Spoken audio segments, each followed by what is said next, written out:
Thank you so much for coming. Wow, standing room only.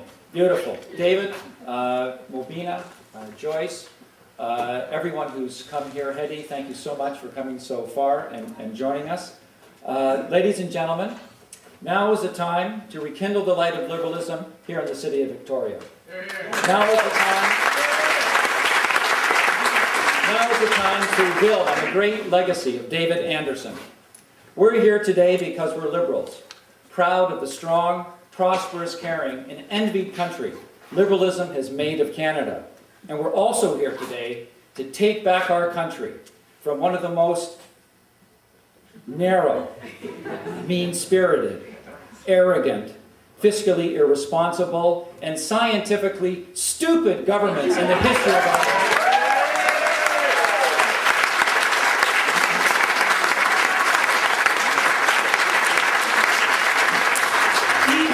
Face of this trying moment in our party's history, liberals look forward, not backward, see opportunity, not obstacle. We liberals know that we're all in this together is much better than everybody's on their own. We must remind Victorians that at our liberal core is a bright light burning with optimism, because liberalism is not an ideology. Liberalism is not a book of campaign promises. Liberalism is a movement based in trust in others to do the right thing.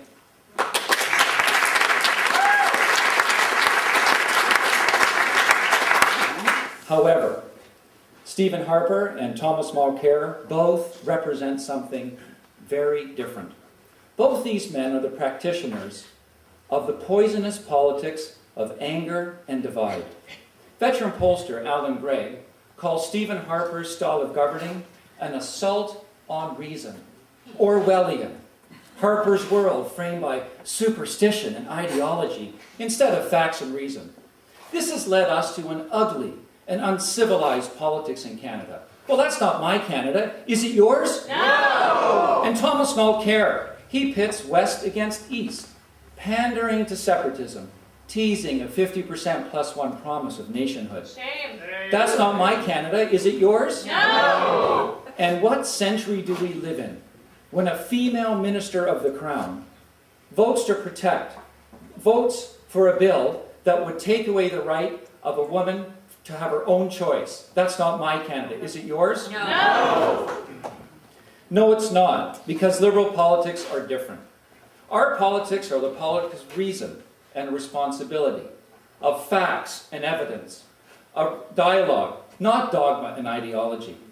Yet, dogma and ideology is forcing on Victoria, forcing on us, a secondary sewage treatment plant that we don't need and we don't want. A sewage treatment plant dismissive of scientists, dismissive of public health officials, and a former federal minister of the environment. All who have rejected it as without merit.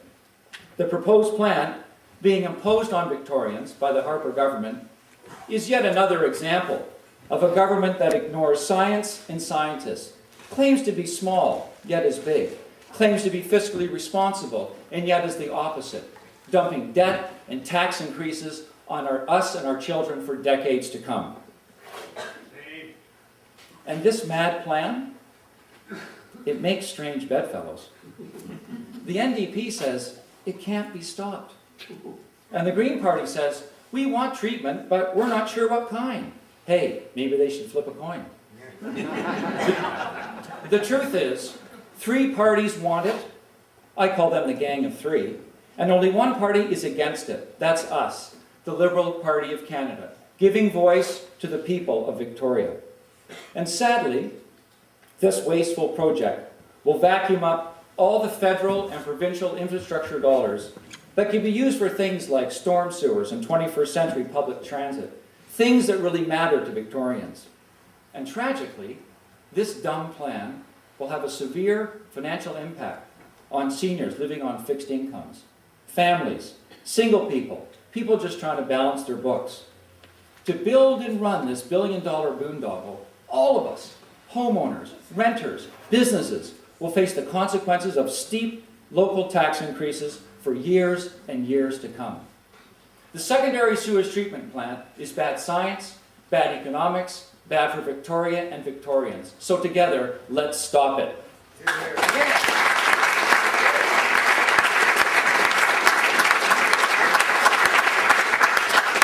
This great battle comes at an exciting and hopeful time for the Liberal Party of Canada. We have a leadership race underway. We have a winning history in Victoria with David's impressive legacy. We have a winning brand in the Liberal Party of Canada, and we have a winning issue. Now, all that remains is to build a winning team. And standing here with you, I know that together, as Liberals, we will. Let me conclude by saying how lucky I've been in my life to have lived in and traveled to many cities around the world, as a student, as a business person, and out of curiosity. It was in Tokyo where I finished my education, where I fell forever in love, and where Taiko and I built our future and our family together. But after those many journeys, we found our permanent homes. Our home here in the most beautiful city on the Pacific, and our home in the Liberal Party of Canada. I stand before you as a proud Victorian and as a proud Liberal, confident that with your support, the bright light of liberalism will shine again from Victoria, casting its glow across our magnificent land. Thank you.